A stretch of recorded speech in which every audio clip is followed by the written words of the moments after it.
내 안의 모든 것을 버렸다. 나는 스님에게 시주할 음식을 들고 산을 오르고 있었다. 처음에는 깊은 산을 오르는 것이 힘들었다. 한 달에 몇 번씩 산을 오르다 보니 넌 단련이 되었다. 스님은 나에게 특별한 법문을 해주었다. 처음 듣는 신박한 가르침이 좋았다. 나는 점점 스님의 말에 이끌렸고 음식만 들고 가던 발걸음은 법문을 듣기 위한 순례처럼 바뀌었다. 스님은 작고 낡은 초라한 움막에서 살고 계셨다. 나무로 만든 움막은 오래되어 그마저도 곧 무너질 것 같았다. 스님은 누구에게도 이곳을 더 알리지 말라고 했다. 나중에 스님이 이곳으로 오게 된 그 사연을 듣게 되었다. 스님은 과거 분쟁 지역에서 얼마 동안 살았다고 한다. 서로가 서로를 죽이고 약탈해가는 그 모습을 보면서 회의를 느꼈다고 했다. 사람의 목숨이 짐승보다 못한 취급을 받던 그곳에서 깨달음을 얻지 못하고 떠나게 되었다고 했다. 여기저기 떠돌아다니다가 명망 높은 큰 스님에 대한 소문을 들은 스님은 큰 스님이 계신 그 절에 갔다. 큰 스님은 그를 받아주었고 그의 제자가 되었다. 절에는 많은 승려가 있었다. 큰 스님을 만나기 위해 많은 신도들이 북적이고 있었고 제자가 되기 위해서 수시로 사람들이 찾아왔다. 큰 스님을 따르는 사람이 많아지자 시기하는 사람들도 있었다고 한다. 자신을 제자로 받아들이자 승려덤 사이에서 우려의 목소리가 나왔다. 마을 사람들의 불만도 커져갔다. 시기하는 자들은 이번 기회에 절을 분열시키기로 작정했다.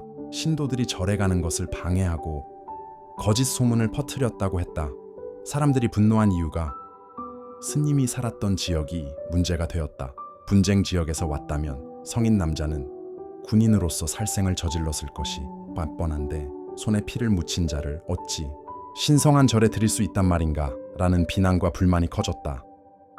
절은 점점 분열되었고 급기야 누군가 절에 불을 질렀고 불길 속에 큰 스님이 크게 다쳤다. 큰 스님은 절을 다른 곳으로 옮기려고 하던 중 일어난 일이다. 큰 스님은 다리에 상처가 심해서 걷기가 힘들어졌다고 한다. 그 후 사람들은 발길을 끊었고 승려들도 하나 둘씩 떠나갔다고 한다. 큰 스님의 제자인 자신 때문에 모든 것을 잃고 비난을 받아도 제자를 대하는 그 온화함은 변함이 없었다고 한다. 스님은 이 모든 일이 자신이 이 절에 와서 발생한 것에 괴로웠다고 했다. 큰 스님은 자신이 분쟁 지역에서 군인으로 지낸 사실을 짐작하고도 제자로 받아준 은혜에 보답하고자 결연한 각오를 했다고 한다. 큰 스님이 입적할 때까지 함께 할 것이고 반드시 이번 생에 깨달음을 얻겠다고 다짐하면서 큰 스님을 모시고 절을 떠나 깊은 산으로 숨어 들어왔다고 했다. 몇몇 승려도 함께 했지만 열악한 환경과 침묵의 시간을 견디지 못하고 떠나가 버리고 결국 둘이만 남게 되었다고 한다. 이곳에서 큰 스님을 모시고 정진 수행을 하던 중에 큰 스님이 입적했다고 한다. 스님은 홀로 수행을 하고 있었다. 그 무렵 나는 스님을 알게 되었다.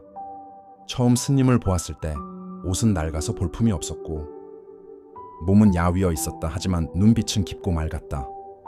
처음 봤을 때는 걱정이 되어서 야채와 음식을 들고 찾아갔지만 시간이 지나면서 스님의 가르침에 이끌려서 찾아갔다. 그렇게 스님과의 인연이 몇 해가 지나가고 있었다. 어느 날부터 스님의 가르침에 시간보다 침묵의 시간이 길어졌다. 그날도 여전히 음식을 들고 산을 올라 스님께 갔는데 스님은 앞으로 이곳에 오지 말라고 했다. 스님이 오지 말라고 했지만 나는 스님께 갔다. 조심스럽게 스님께 다가가서 보니 움막 안에서 화를 심하게 내고 계셨다. 나는 스님이 오지 말라고 했는데 내가 와서 화를 내는 것인가 생각했지만 스님은 제 정신이 아닌 사람 같았다. 말을 해도 대화가 되지 않았다. 혼자 정신 나간 사람처럼 하루 종일 화를 내었다. 다음 날도 궁금하고 걱정이 되어서 조심스럽게 다가가 보았다. 이번에는 스님이 크게 웃고 있었다. 미친 사람처럼 하루 종일 웃었다. 나는 스님이 정신이 이상해졌나? 복잡한 마음으로 돌아왔다. 다음 날도 스님께 갔다. 움막 안에서 우는 소리가 들렸다. 그날은 하루 종일 소리내어 울었다. 더 이상 궁금함을 참지 못하고 스님께 오늘은 왜 계속 울고 계시냐고 여쭈어 보았다. 스님은 이렇게 말했다. 나는 앞으로 미워하고 싶어도 미워할 수 없고 사랑하고 싶어도 사랑할 수 없어서 이렇게 운다고 하면서 울음을 멈추지 않았다. 앞으로 모든 것과 헤어지고 나는 이제 어떤 것도 느낄 수 없다고 했다. 4일째 걱정이 되어서 일찍 찾아갔다. 이번에는 스님은 고요히 앉아 있었다. 나는 요 며칠 동안 보였던 스님의 이상한 행동에 대해서 물어보았다. 스님은 차분한 목소리로 말했다. 이제 내 안에 있는 모든 것을 토해내었다. 화를 다 토해내어서 화를 낼 수 없고 하루 종일 웃음으로써 기쁨을 다 토해내어서 이제는 기뻐할 수도 없다. 하루 종일 울면서 슬픔도 다 토해내어서 이제는 슬퍼할 수도 없다고 말했다. 내 안의 모든 것을 버렸다. 나는 이제 갈 때가 되었다고 말했다. 며칠 후 이제는 간다 라고 말하고는 한 사람이 눕기도 좁은 작은 움막에서 입적하셨다.